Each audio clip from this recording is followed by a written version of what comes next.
All right, well, we'll get going now. Okay, so welcome everyone. This webinar is part of our current Autodesk 2015 releases. Today we're going to be covering the topic of what's new in Civil 3D 2015. Sort of everybody's excited about the new release, what it brings. You know, has Autodesk fixed that that bug that they wanted them to fix, all those sort of things. So what we'll do is we'll just go through, run through the program, a couple of bits and pieces. So a little about myself. Sorry, we'll start again. So here's the agenda for today's session. We'll probably breeze through the first couple of bits, which is AutoCAD and Map 3D, because those products are built into Civil 3D, so that way you know that you have access to those features when you're using Civil 3D. Then from there, a brief highlight on what's new in Civil 3D. Then we'll go through, do a bit of a demonstration, and then after that, a little did you know question, and we'll discuss what else is coming up about the webinars. Okay, a little introduction about myself. Currently been in the civil engineering industry for about 20 years now. Started out on the drafting board. Not a lot of people know what that actually looks like anymore, but started out working on small jobs, actually detailing reinforcement for swimming pools, and then from there moved into the civil engineering world where I did some small and medium projects, urban development, hospitals, road widenings, and then from there I moved into the roads and highways business, where I did a lot of busways and tunnels and major highway upgrades. Once I sort of got really good at that, I then moved across into a CAD management role where I started dealing with a lot of document management systems, installation, deployment of software, licensing, all those sort of things. So a little bit about myself. I'm on LinkedIn if you'd like to look me up. My address, I should say my link is down there. In my time, I've also picked up skills in Civil 3D, Map 3D, InfoWorks, Recap, and vehicle tracking. Okay, let's start on talk about what's new in AutoCAD 2015. If you've had an opportunity to open up the new product, you'll notice that there is a new, sort of a new dark look to the product, and also what they've done is they've updated the cursors and the graphics interface. I've noticed that there's a lot of improvements in the speed and the performance of the graphics in the software, especially relating to point clouds. Even when you're using Civil 3D, you'll notice that there are improvements with relation to 3D performance actually in the main drawing interface itself, and as well in the object viewer, so that's good news. When you start AutoCAD, there's also a new tab interface. I'll sort of go through that a little bit when I'm in Civil 3D, but basically what it does is it now replaces the welcome screen when you used to be able to choose drawings when you started up, or you could flip back and forth between the learning resources. In the ribbons, they've made some changes as well. An example, the screenshot I've got there is when you actually use the insert command from the ribbon, it'll actually provide a gallery which has like little snapshots of the blocks as you go to insert them. And then finally down the bottom, when you're actively using commands, for example, as trim and extend and matching properties, it will actually give you a preview. The cursor will actually give you an interactive preview as you draw. So, for example, if you're drawing a service, like a gas main or a water main, and it's a custom line style, as you draw it, you'll actually see the line style generate. Previously, you only had a solid line, and then you only saw what the line style actually looked like once you actually completed the command. So that's a great little improvement there. Keep on going. It's only 2 slides on 2015. Autodesk made some more improvements in regards to the help file. When you go through the help and you're reading up on a particular command, there's an option to push a little, click a little button that says show me or find me, and what that'll do is that'll actually generate a little arrow that shows where the help's located up on the ribbon. Significant changes to the geographic location. Originally in 2014, everybody loved the tool. They thought it was great that you could supplement your existing design with online images, but you couldn't actually print them or anything like that or use them offline. What they've done in this release now is they've actually allowed you to capture those images, place them into your current drawing, and you can change the extent of it and things like that, and you can also print them as well, which is, I think is great. Productivity. I've noticed that the MText editor this year has a lot of new features being added into it, so it now behaves more like a word processor. So if you're copying and pasting things across from Word or the other programs, it tends to keep the formatting a lot better. And the final point, already touched on this, 3D point clouds. The graphics engine within AutoCAD has been updated now. It used to only support 10 to 15 million points, I think from memory. It now actually supports 25 million and also allows you to display denser point clouds. There's also a manager in there. So if you've ever used Autodesk Recap, a lot of the tools that are in there for cropping clouds, changing the colors, features and that sort of stuff are now being included in AutoCAD on the ribbon. All right, we'll touch a little bit on Map 3D. For those who don't know, Map 3D is actually built into Civil 3D. It includes all the improvements that I just discussed about AutoCAD 2015. It doesn't seem to be a lot of improvements. They seem to be leveraging a lot of other products this year. For those who know how to use the Data Connect tools, they've included, or I should say updated the FDO connection so that it now supports SQL Server 2012, which is great. And then finally, if you ever used Map, there's a Map status bar that goes with all the other tools down the bottom of the screen. And what they've done now is they've sort of integrated that, allow a bit more space down at the bottom of the screen. Okay, the reason that we're here, what's new in Civil 3D 2015? What I've done here is just sort of outlined just a brief summary of what's in the product.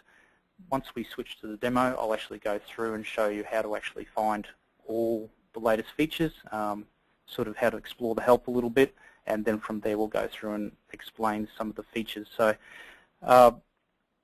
obviously Civil 3D, it's got all the new AutoCAD improvements in it, and what I've been able to figure out from the help file is you can break the improvements down into sort of 3 or 4 different areas if you like. So with the engineering, so as you're doing your design, there's some profile.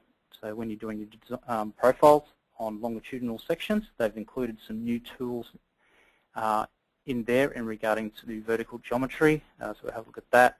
The corridor modeling enhancements, the one I'll demonstrate today will be relating to frequency lines. Users who use SubAssembly Composer, there's some great new improvements in there. Won't actually demo those today, but I can show you when we go through the help file. It's got a list there actively of what you can actually do, or I should say what the new improvements are this year. Following on from that, sort of getting into the production drafting side of things. So there's new enhancements to the annotations. I'll give a demonstration on that. Traditionally, you've been able to assign labels. Well, when you created labels on a surface or whatever like that, if you needed to move those labels to another surface or whatever like that, you'd have to delete the labels and then recreate them again. Now you can actually just you have the option to actually choose to push them back and forth. Slight improvements in sliced solids now.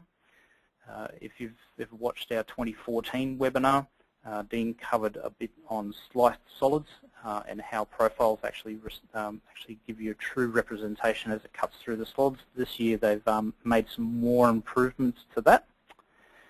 And finally, under collaboration, we now have the opportunity to export to KML and KMZ files, so that way we can open them up in Google Earth. It's a great little addition there. If you're familiar with the productivity kit that was available to subscription customers in 2014, they've also included some of those tools. So the KML was part of that. There's also the export to DWG and DGN. That one's also been included from the productivity kit. And to build on last year, Autodesk has also made the file format consistent between the three. So this is the third year now, where you can actually, the files are interchangeable between the three versions. You'll be able to do that with most of your files, but as usual, there's some caveats there. So I'll show, I'll outline those in the help file as well. Okay, let's have a look at the new features.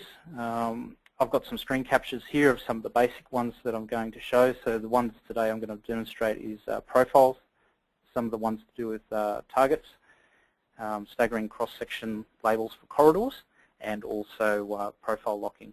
So let's get into it.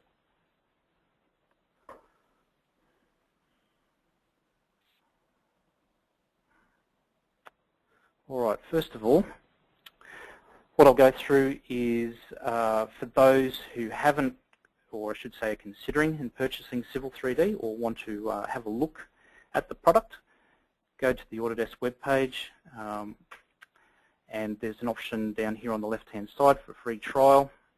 It's a matter of just going to the link, making sure you select the right ones, tick the box, go install now, and then follow the prompts as the install, and you can just install as a trial version. Okay, so just minimize that, come back to Civil 3D again, and we'll just start a new tab. When you start Civil 3D for the first time, this is what's actually presented as you log into the program. As hinted earlier, dark interface. You can change that in your options back to the light theme if you find you're more comfortable with that. As you can see, as per the normal welcome screen, they used to have a get started area, the recent documents, and there's also a login area here for the 360. This new tab interface seems to be sort of HTML sort of a based sort of page. So if you're into .NET programming and things like that, you can actually customize this page and add extra tabs. There's also a second tab, which is the Learn. Some of the features that I'm going to be talking through today, they have some videos there on that, and the normal get starting videos that you normally have. Over here, if there's any updates or anything you need to be notified of, for example, if you're familiar with the Heartbleed vulnerability, there's actually a patch available there for the 2015 products, and if you're using 2014, there's an update for Autodesk 360. So if you know about that, there's a security update that can be applied to that. Okay, so apart from that, let's get started. So the first new feature that we're going to talk about is basically profile locking. So traditionally, when you've created your vertical geometry on a profile, you've come back through, made a change to your horizontal alignment, and because all the vertical geometry is locked to the beginning chainage, what happens is as soon as you increase the length or make a significant change, all your vertical geometry will slide back and forth. So what Autodesk have done is they've included a new tool to sort of assist us with managing that. So what I've got here is I've got a plan view. Here's my long section, sorry, not my long section, my horizontal alignment. Below it, my profile or my long section. I've just drawn a couple of magenta circles just on the common points of horizontal and vertical geometry. So that way, as I make a change, you can see where those changes have been made an impact. So what we do to enable that option is we select the profile in question and go into our profile properties. And so if you're familiar with the profile properties, you have the information tab, the object style, the profile data, which of the profiles are actually shown, your design criteria if you have that enabled, and they have the last tab here, which is the profile locking. Now I've got it enabled currently at the moment. Now there's two options for this tool. The first half here is actually the new component that's been introduced. If you're used to, so if you've used 2014 or an earlier version, anchor profile to alignment start is basically replicating that legacy setting. Up here, let's implement the new setting. So from here, modify the affected entities. So when we make a move, it'll modify the entities, and also it'll actually put some little warnings on what has actually affected as well. If you don't want it, if you don't want Civil 3D to modify the entities, you can actually delete them. So it's pretty obvious what happens when you actually shift it. So that's that there. So we go OK. That's now enabled. Come up to our plan view here. I'm just going to use my grips to just lengthen my alignment. Go to the center of the circle. As you can see, so what I've done here is I've lengthened my alignment by 30 meters. Down in my bottom view here, as a result of making the change, it has now flagged the items that have been affected by that change. So let's have a look. If I go back to my station tracker here, as I come along, my straight, and then my vertical curve, and then around up to here. So you can see this straight here, as it goes through the TP, these are the 2 points of vertical geometry have been affected by this change. So once we finish evaluating those, I'll just turn that off. We can come back to the option, sorry, not the profile, and we can then go through, as we evaluate the changes, we can go through and then dismiss the notification. So come up to the tool, and then it's just a matter of selecting the element, and as you select the element, they then disappear, and then that's how you evaluate it. So just a quick measurement. If I do a distance from here to there, you can see the magenta circle was where it originally was, and because I've lengthened it by that 30 meters, you can see that the whole of the geometry has actually moved that 30 meters to the right, so it's maintained the same location on the profile. I think that's pretty cool. Saves you having to actually go through and actually manually adjust it, which can be quite painful. All right, go to the next one. This example here is a improvement that they've made in regarding to targets and when you want to replace a sub-assembly. So the example I've got here is a knuckle on the corner of the road. As the corridor comes through, so there's my through road there, and this is the assembly or sub-assembly of the area of the knuckle. And what I wanted to do is actually update that particular sub-assembly to match this one here. We'll go in, have a quick look at our targets for this region. At the moment, it's controlled, so the generic pavement structure, this one here, and I'm currently using centerline 1, which is the one that's running along the edge of the pavement on my knuckle.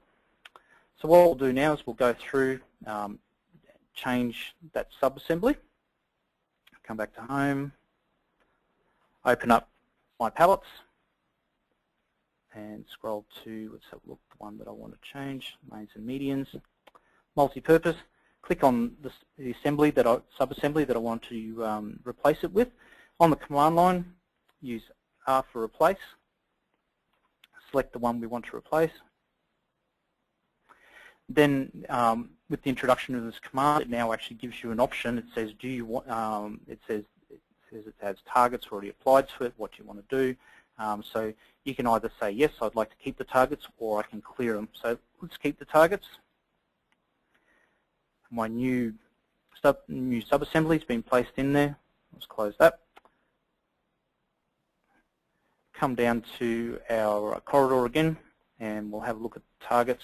So for this region here, and as we come back in, there's our centerline alignment for the knuckle, and you can see now that it's actually replaced that with the assembly, the correct one there. I think that's pretty cool. Previously, you're always a bit reluctant to actually replace components because you always had to come back through and actually reset all your targets. So nice little tool, that one.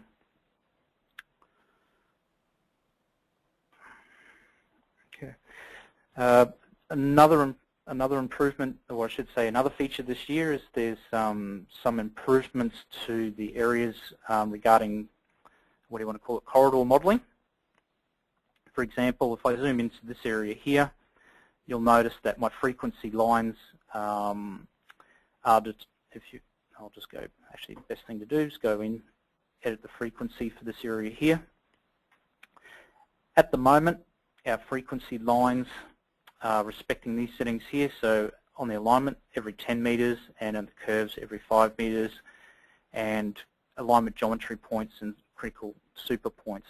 So what Autodesk has done this year is, traditionally, where it has a long curve, so there's one option here and also one down here, we used to be able to just specify a what do you call it, a spacing interval. So we used to set it to like 5 meters or 2 meters. We can go through now and actually specify an increment or by curvature, and we can specify a mid-ordinate distance. So I'll just apply that change, and you can see it's gone through, made some more adjustments. Because this line here is an offset alignment, we can also come down the offset targets here, make some more adjustments, go OK to that. No, we want this one here, curvature, go OK, and then it refines it further as we go through there like that. So neat little feature. So if you've traditionally had, say, for example, flares or tapers on the side of your road as it's come out and then it's jumped back to the existing pavement, you can actually modify your frequencies now to actually clean those up a lot better. So I think that's a great little addition to the product now. Okay, one of the other ones that's related to drawing production and things like that is your cross-sections. Previously, you were able to create staggered labels on corridor surfaces. We can now actually do the same for our corridor objects that we section. So what I'll do here is I'll just quickly build some sample lines. Select my alignment. Select, make sure I've got my corridor sampled there. So this one here, that's my corridor surface. That's my corridor itself, and then my existing ground. I'll add in my sample lines just based on the frequency lines that I have in there now, like that. And I'll just go cut some sections. Utility 1, sample line group.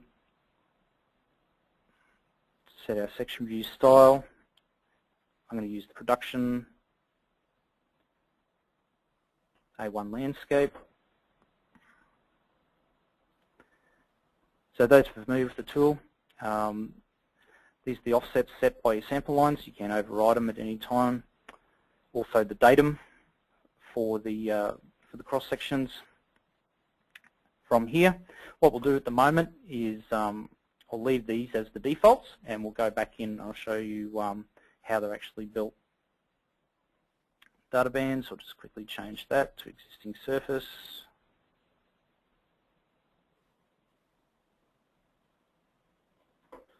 Okay, let's create our section views.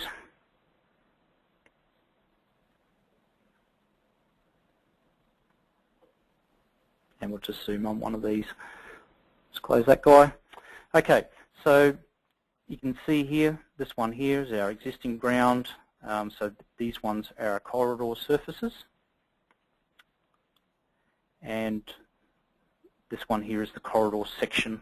So what we're going to do is actually go through and actually label that one up. So at the moment, obviously we don't have any corridor labels there. So what we'll do is we'll go through and we'll have a look at we'll explore the label styles so you understand how it all works. Turn our tool space on, come over to the settings, and if you previously know that with labels you have a label style to control how these are labeled up.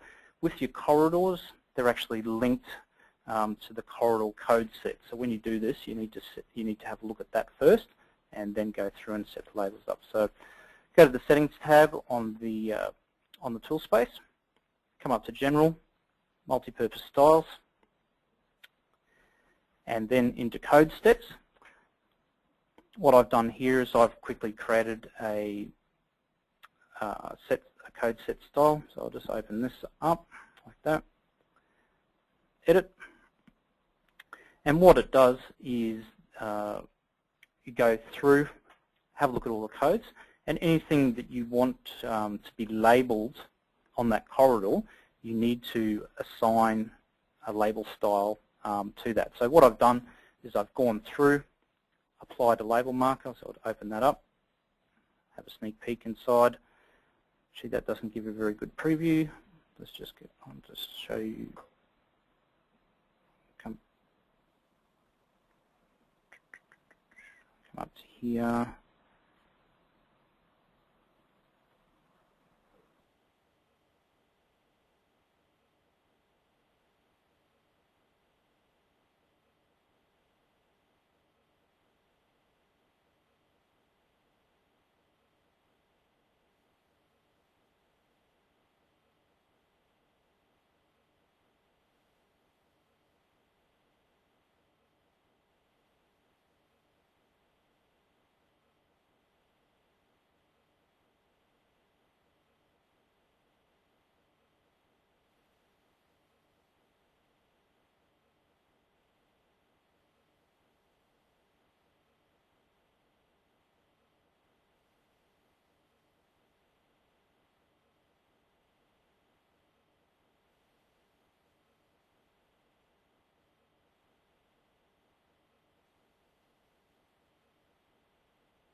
Our style is going to look like that.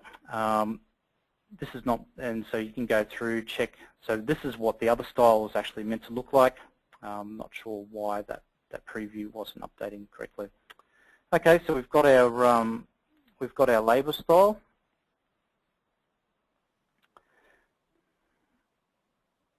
Let's go back to our sections and modify the view group. And here, this is where we go back in and actually add our corridor section labels. So previously, if you wanted to label a surface or whatever it may be, you came in, select a particular label there. What we're going to do this time is, here's our corridor shape. Come in, select our corridor section label and the style, which is our code style set. That's the corridor one. Go OK, and OK. Wait it to.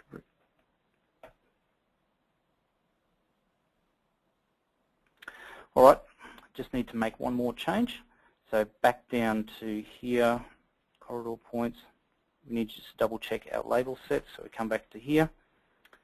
ANZ created. So what I've done here, right click, new, and created a new style. And at the moment I haven't got anything in it, so that's why my labels aren't showing up. Come down to corridor points. There's my label style from before. Add that in. Go OK. I'll just do a regen all here.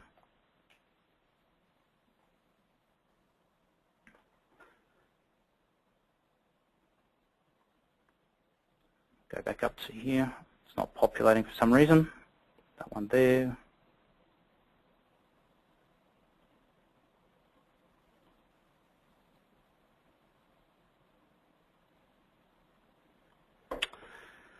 Okay, so I'll go back to my backup drawing.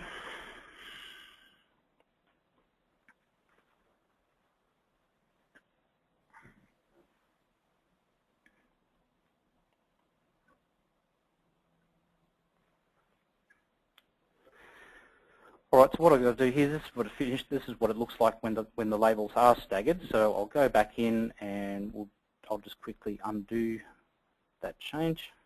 So come into here,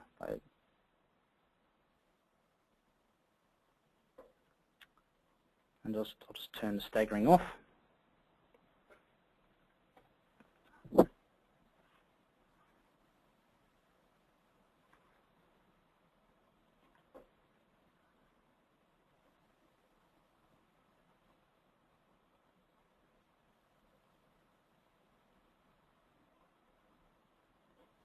Okay, so traditionally what you used to get is before they introduced the staggering, if you labelled your corridor, you would get something like this. All the text was overwritten.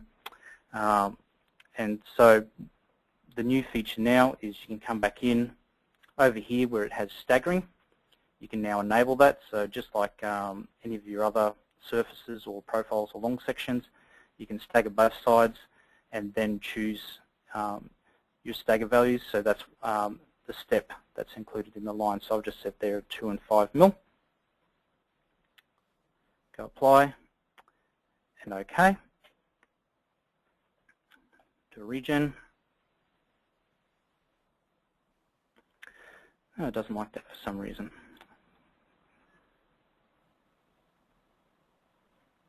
All I'm doing here is I'm just reselecting the same styles. Go on that, and just to force the refresh. So I'm not sure why it's doing that. I tried it earlier today and it was working fine. So that's a good one. So now we can go through. You can see that depending on your label set, they now stagger properly. That way you can actually read your sections now. I was modifying, so they all updated because I was actually using the view group properties. If you just wanted to experiment with one, you could come over and just do section view, which actually will just modify that particular section. Okay, the last item I'd like to show you is to do with object labels. So let's label up my final, what do you want to call it, my design surface here. Select my surface, come over, and let's place some spot elevations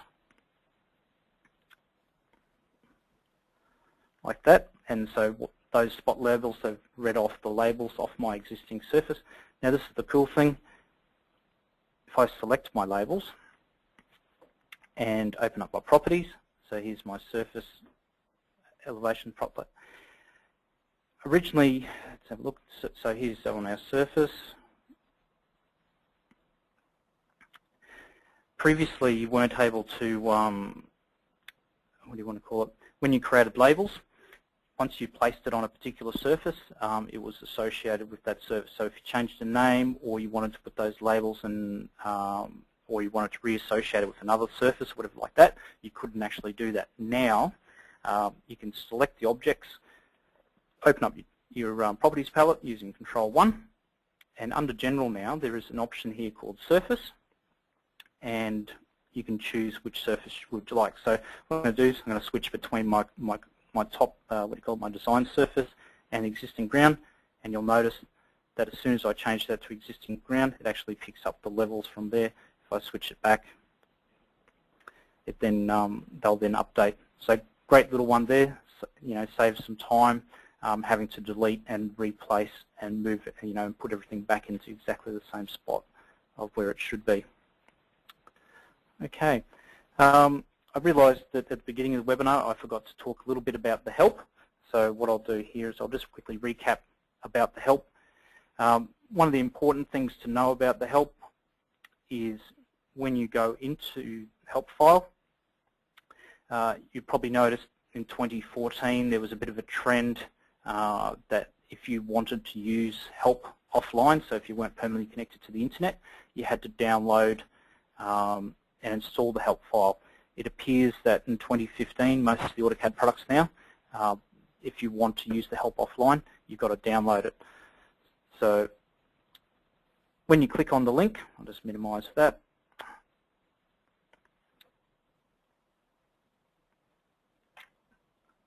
So when you click on this link here, it fires up this particular page within the Autodesk Knowledge Network and gives you the opportunity to actually download that there.